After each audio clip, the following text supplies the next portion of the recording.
not a cavalier relationship to your time. We were exploring the hole in the wall, just to touch base with where we were, and we stayed there a little too long. No problem. Well, you're here now, so thank you for joining us, and yeah, thank you both for an amazing film. And I'm going to open it up to Ben here first. How did you and Ethan, I guess, first meet? What's your recollection of the first time you guys met? Well, both of our sweethearts were best good friends in elementary school and maintained a close friendship. And when Ethan and Ryan, his wife, got together, she was about to graduate from college. She had delayed a little bit. She wasn't a young buck. She was younger. But we met summer of 04, 03. We both can't remember. I think it was 04.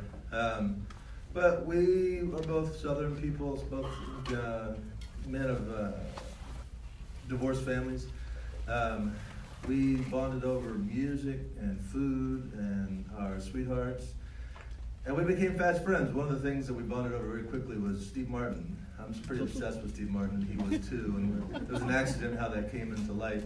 I don't know if you've ever listened to that Wild and Crazy Guy record, but he's got a joke that's this long where he just says, "Grandpa bought a rubber." And we had gone to, he was working in a play, and I could tell he was focused on it because I was watching him run lines in his head with his eyes closed. And we were leaving, and I just said that line to the wind. And he was behind me, and I said, "Grandpa, don't bought a rubber." And I was like, "Oh, Good friends ever since." The funny thing is, my memory is the night of this when my to become wife was graduating college. I have this memory. Ben is a large person, big person, and heck yeah. And I really remember staring at you as you did a Bill Clinton impersonation in the window. I mean, you know, we were trying to pretend like we were still college students, right? And so we rented a Motel 6 and threw a party.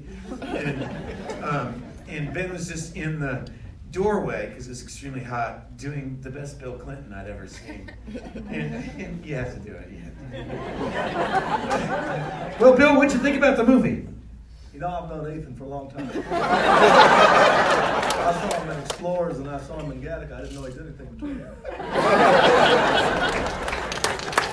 So he's doing that, and I really thought, who the hell is this? Yeah, and so we've been friends since then. And when was it that you kind of first approached Ben to play Blaze, or the genesis of the idea of making the film? You could say Heartworn Highways played a large part of it, because we loved music. We love music, and we loved Blaze's music, and talking about it a little bit. We kind of discovered it together, and that movie. If you guys have seen that documentary about the Austin country music scene, it's such an interesting movie, and the look of it is so interesting. And I had this in the back of my brain, an idea that it would be fun to do a kind of Altman-esque fiction version of something like that. And I was always interested why Blaze wasn't in Heartworn Highways. And I talked to some people who worked on it who said, you know, that Blaze, if you start talking about Blaze, he kind of took over the movie, so they just had to leave it out. And I thought. And somewhere that's where it percolated, but it really didn't take off until one night. It was New Year's Eve, 15 going into 16, and Ben started playing clay pigeons on my couch, and the thought just occurred to me like an electric shock. It was like, you should play Blaze in a movie, and we laughed and everything like that, and then I just kept thinking about it. All night long, I couldn't stop thinking about it. And then as it got extremely late and I became more and more crazy, I became more certain of what a good idea this was. And then I woke him up first thing in the morning, said, "Do you remember when we talked?" And he didn't want to be awake. 4 hours before? Yeah, I was like, "Let's go get some coconut water." And he said, "I didn't want coconut water." I said, "Hey, come on, we gotta walk the dogs." And he's like, "All right." And I remember saying, like, "But seriously, do you think, like, if I did that, would you do that? Would you take that job seriously?" Because I've seen Ben play music for 10, 15 years now, and there's a thing about getting inside of a song that it's very beautiful when a musician is just inhabits a song. And Ben could do that. And I knew from watching that he could inhabit a character. And that I thought that I could help him do that. And I knew that if we were to make a country western opera, which is what I called this movie, that Ben could do half the job already. Great. And then if we could work on the other half, it could be, cinema loves something special, some intersection, something that makes it different. And I thought Ben in that role, and Ben had been suffering with music, suffering with joy and suffering happiness of the music industry is tough and it beats you up. And I thought it would be really interesting to make a movie that wasn't about, every music biopic is about the trials of fame. It's so difficult to win 10 Grammys and not be a coke addict. I thought, wouldn't it be, that's not the real story of most musicians. Most of the artists and musicians that I know are met with absolute indifference. And bitterness is a real enemy. There's different enemies, and we could use Blaze's life and Blaze's music to make a movie about the artistic life. And I thought that would be interesting. And it goes to say this is your debut performance, correct? Indeed. So give. Woo!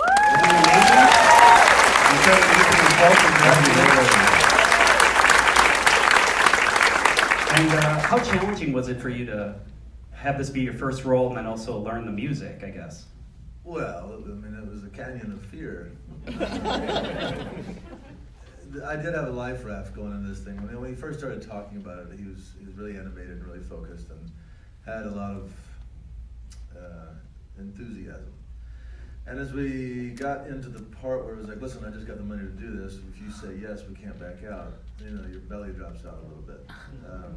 But I had this life raft of the music that I knew I would be able to take care of. And I love Blaze a lot, and I knew that if I was called to do this from my friend, that I was definitely going to take care of that. So I had half of what was being asked of me. I felt pretty sterling in the notion that I'd be able to do it. The rest of it, I was clueless on what it was. I had done this much drama in high school only because it got me out of class for the spring play. You had to go rehearse, and I was like, perfect, I'll be in the choir again. And I won't have to deal with this nonsense.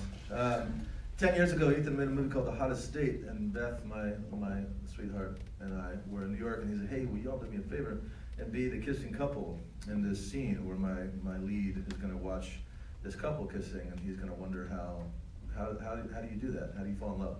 So we said, yeah, sure, and we did it, and it took all of, we were on set for 6 hours, but our scene was like two quick shots, and we kissed perfectly, first 2 times. As the night went on, I watched him close the set down and deal with all the people, and he was making a movie, so he was in a good place. And he said, hey, what'd you think? What'd you think about it? And I was like, that's cool. He's like, did you kind of get the bug? I said,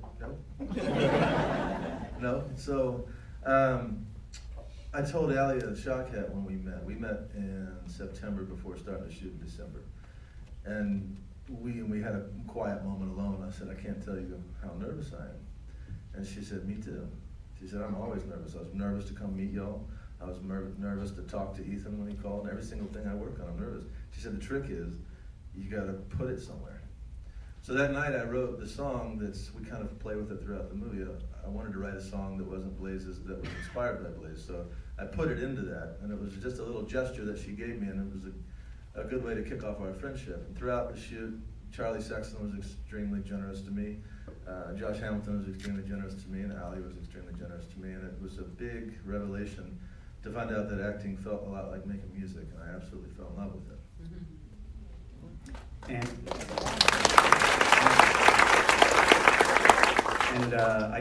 I was doing some research and I saw that you have something else upcoming that you're both in. Is that correct? It's true. Is that something you can mention briefly? Yeah, it was an absolute adventure making this movie and saying to your really good friend, hey, I think you need to try to use your artistry in acting. It's a huge bet we took on each other. That it was going to be safe and it was going to be okay. And one of the best acting teachers I ever had was Vincent D'Onofrio. was a wonderful actor. I actually really became friends with him here in Austin doing the Newton Boys. But Vincent thinks about acting in almost a mystical way, and he thinks about it the right way, I think. And so I asked Ben to take some acting classes from Vincent, and I think he had a positive impact on me. And then so I showed Vincent an early cut. I was like, how are we doing, you know? And the movie's over, and he's like, well, because he was about to direct a movie, he's like, well, one thing I want to do is cast Ben Dickey in a movie. And so we actually, weirdly, in a bit of kismet, I played Pat Garrett, and Ben plays Deputy Jim East, which is, Blaze is also called Deputy Dog. So we felt it was really perfect symmetry for us to finish our experience and get to act together. And we got to run around on horses and have guns and cowboy hats. Be bad good guys. And I guess before we open it up, last thing I'll ask about going back to Blaze is, so this is based off a novellar memoir by Sybil, Right. and I just wonder how much of the memoir is in the film, because as I was watching it, it almost feels like a Rashomon type. Yeah. It's got kind of different points of views of Blaze's life and where he came from and how he got to Austin, to Chicago, New York, and back. So I just wonder how much of your screenplay and how much of her memoir is kind of her heart, her experience, her sensibility is the movie. I mean, without her, the movie doesn't happen. We were talking about our friendship, but the funny thing is we had this idea of Blaze, but we didn't know what the story was. Because there's a lot of different Blazes. If we were to make a movie out of any one of our lives, well, if your mother were to make it, she would make one movie about you. If your first girlfriend were to make it, she would make a different movie about you. Like everybody's got a different hit on somebody. So who is Blaze? And who is he to me? And we really focused on Sybil's Blaze, but tried to. I kind of did it like in my brain. I said this to Ben once. It's almost like if you go to church and they do a stained glass of the story of St. Francis. It's got a couple of images of it. Most imagine it's like there's a stained glass picture of Blaze, and in it there's Sybil in the treehouse, and there's little drawings of aspects of his life. There's him being shot. There's his friend Towns. And it's like we took that window and we shattered it. And it's like there it is on the ground, and we're looking at it, and the music is going to kind of slowly put these pieces together. And that was kind of the idea. But Sybil, her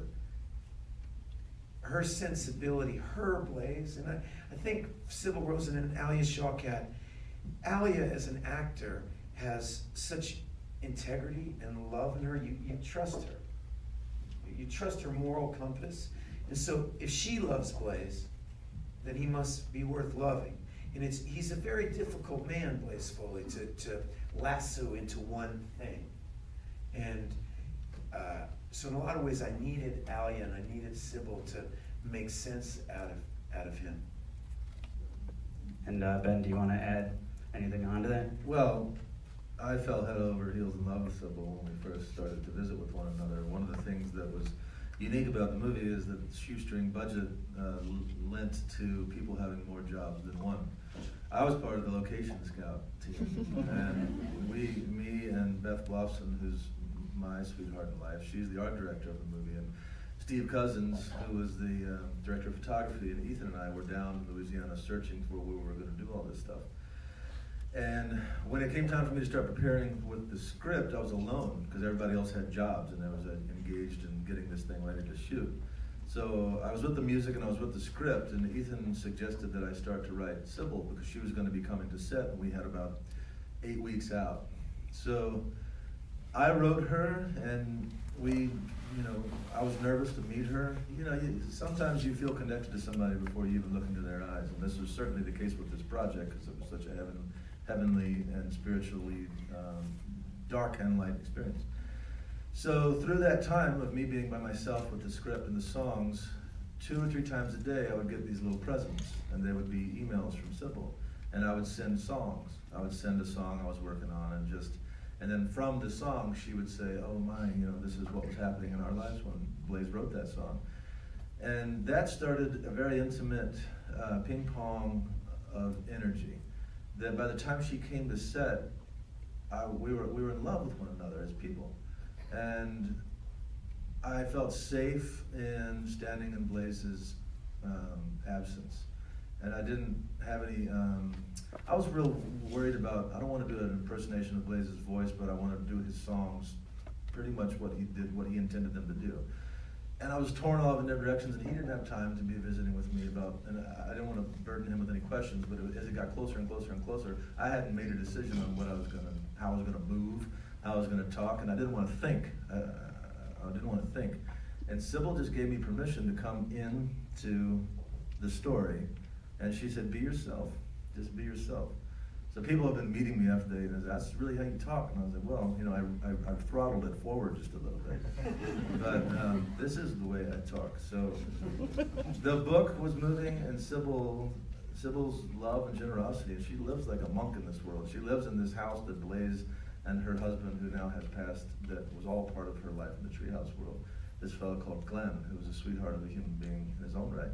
She lives in this house that Blaze and Glenn literally built. And we go to visit her, and Blaze and Glenn like signed like Her two husbands. yeah. It's, you know, it's wild. There's all sorts of like mystical stories that can go on and on and on. They continue to happen. We met one of the jurors from Blaze's murder trial yesterday, and there may be somebody else not here that knew those guys. And it's been, I can't even tell you how overwhelmingly powerful the experience has been. All right, we've got time for a few questions here in the audience, so don't be shy. Yes, right here. So there were a lot of jokes in the movie.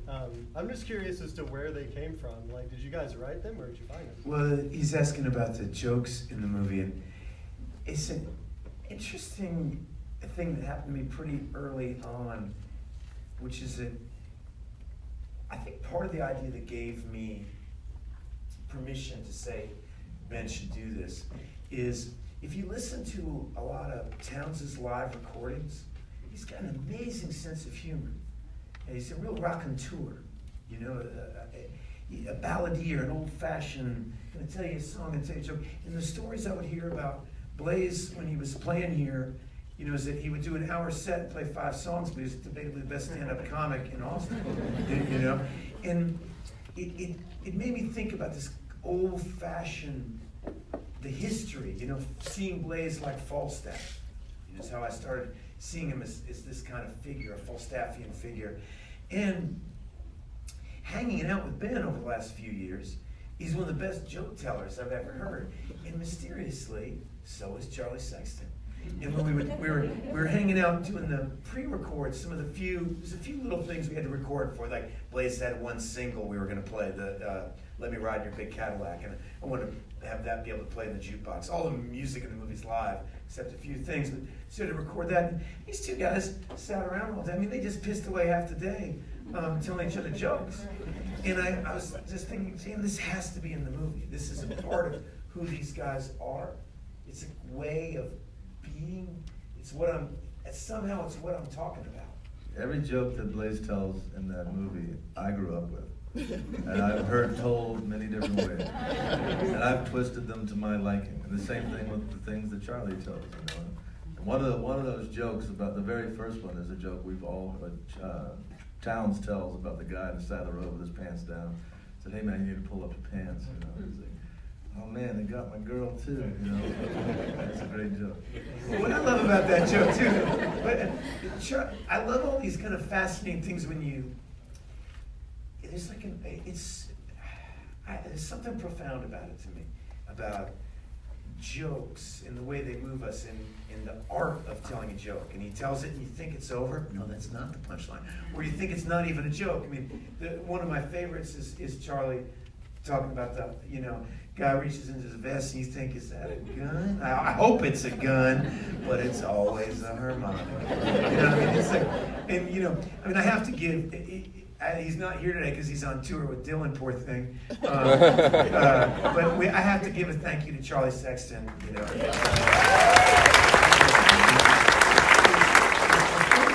It's incredible, and he gave himself to the project. And one of the things when I knew that this might be really special is when he said yes, because this kind of music means a lot to him, And he took a real gamble on me, you know. He said to me once, you know, I'm gonna do this, but if you don't make a good movie, you're gonna fuck up my whole life.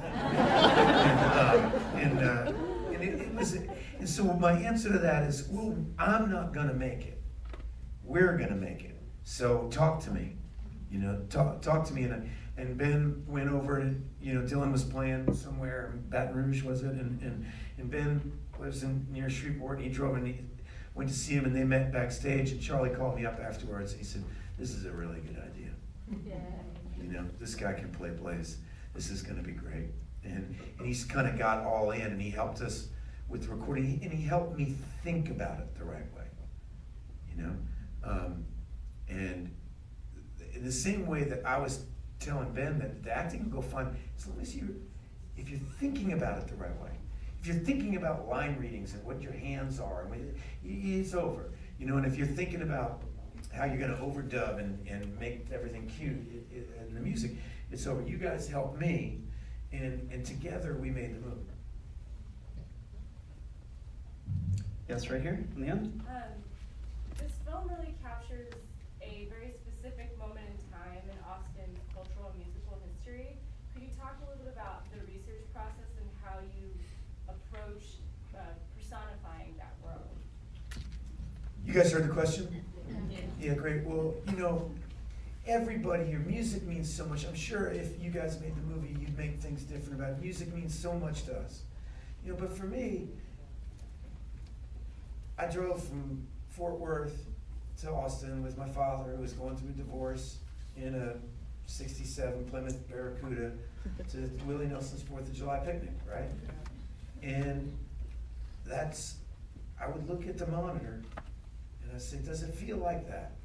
Does it feel like that? I mean, I don't, you know, Steve Cousins and I played a game with each other, which is, I've been making movies since I was 13, and you get so sick of people saying, oh, I want it to be like, remember Rosemary's Baby? And Rosemary's Baby is amazing. Chuck Polanski's amazing.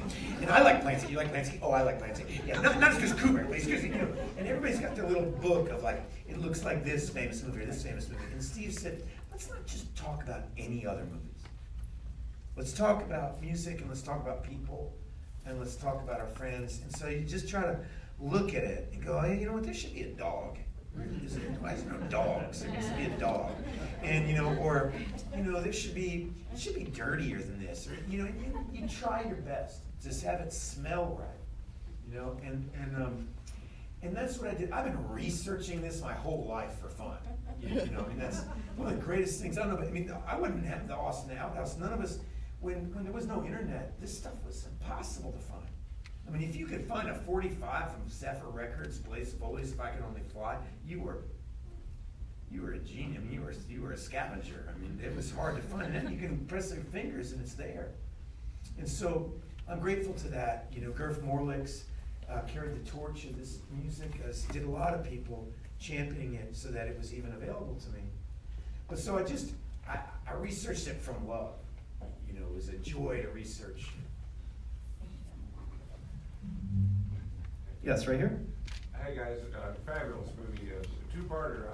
One is Charlie and Marie, such an amazing song, but also Ben's reaction to it for me is in a lot of ways the heart of the movie. And but also completely different kind of question. Tell us something about your 3 record producers, which is pretty astounding. All right, well, he's asking about when Charlie Sexton plays Townes Van Zandt Marie and Ben watches him play. For me, that is the heart of the movie. For me, the movie it's 2 love stories. That's the intersection of, there's this one well of creativity when the masculine and feminine are in harmony, and you're in a treehouse and there's birds, and you write songs for fun, you know, and you cook when you're hungry, and everything just, it happens all by itself. There's this kind of paradise of creativity that can happen, and great work can come from it. And then there's this other well that comes from narcissism and self-importance and self-love and self-hatred, where they're real, where you see this film where you're like, maybe I could be great, you know, maybe I could be amazing. And one of the greatest country western poems of all time is Townes Van Zandt's Marie. And, you know, it was literally written after, you know, Towns always, you would sometimes quote a saying, I wish Blaze could hear this one, he would love this one. It's written about the dispossessed, and that Blaze, you know, it was something very important to him. And I just imagined, it struck me as really strange and beautiful and dangerous that the last time Sybil saw Blaze was the first time, somewhere within a 2-3 day window, that Blaze and Towns met. You know, and it's like these two wells, you know, of watch. I wanted to see Blaze Foley watch Townes Van Zandt play for the first time and see what genius looks like. You know, it's something other. What is that weird flame, and how do I get it? And I remember as a young person, you know, I interrupt that song just briefly to put in this interview that I heard Townes say when I was 23 that really upset me in my core. It upset Charlie in his core too. He heard it too. Is give up everything. You want to be real? No wife, no kids, no friends, no job. Just get a guitar and go. You know, and I remember I was 22, 23, and I heard that, and I was like, really? Maybe he's so gifted. Maybe, really, but is there another way? Or that means that I'm fake, that I want another way, you know? And this war in your brain starts happening. And if you're gonna, to me, that's what the movie's about. It's this, why do we sabotage ourselves? Why? Why is he dead on the street at 39? When the treehouse, everything was, how do we get here? How do we make it? Any literal thing you say about how is fake, you know, it's something deeper. You know, Ben has some line that he says in the movie, you know, forces that are not love, and they're real too. You know, so thank you for talking about that. See, you know, I loved getting to do this, talk to you guys, because one of the things that's wonderful about acting in a play is you get to be in a room with people and see it. That stuff is, I mean, Ben's performance, just watching Charlie play, is so beautiful. But you don't get to know if anybody sees it. So thank you. And in regards to the Oil Men, Steve Zahn, Sam Rockwell, and Richard Linklater, I was fascinated. See, you know, people love this idea like, oh, you know, being a musician is so hard and blah, blah, blah. But it is hard. But I've also seen creative people my whole life have an allergy to the necessary phoniness it takes to sell something. And so is it self-sabotage or is it integrity? And sometimes it's one and sometimes it's the other, and walking it is so hard. And so who are these oil men? These guys they started Zephyr Records and made a bunch of money in the oil patch, and now they want to make Blaze Foley a star. And I just thought, who should we get to do this? And well, Rick's the only guy I know that worked in the oil patch. So I was like, all right, you know, get in here and lend some authenticity to this thing. And I invited Steve and Rockwell, two of my we were in a theater company together when we were kids, you know.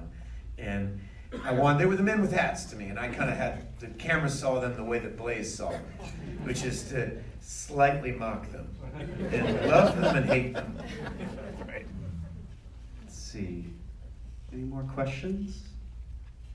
Back row. Yeah, I was just fascinated that you had Chris Christopherson. That was a really, really moving scene.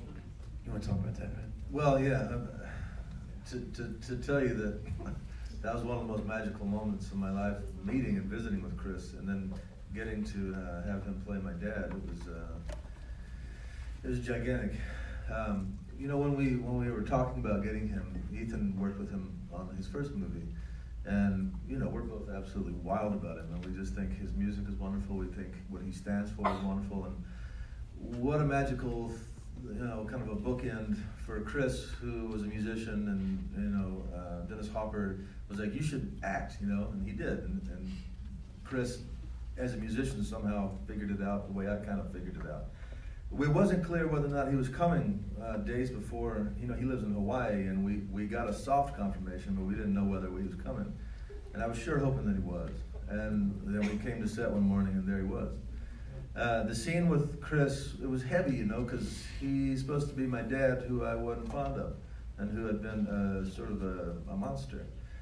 And when Alinda Segarra and I, who's a wonderful artist in her own right from Hooray for the Riff Raff, when we were just singing to him, before we even did Chris's tight, shot, I was just in heaven. I was singing to one of my heroes, one of my favorite songs, Blind Willie McTell's Pearly Gates.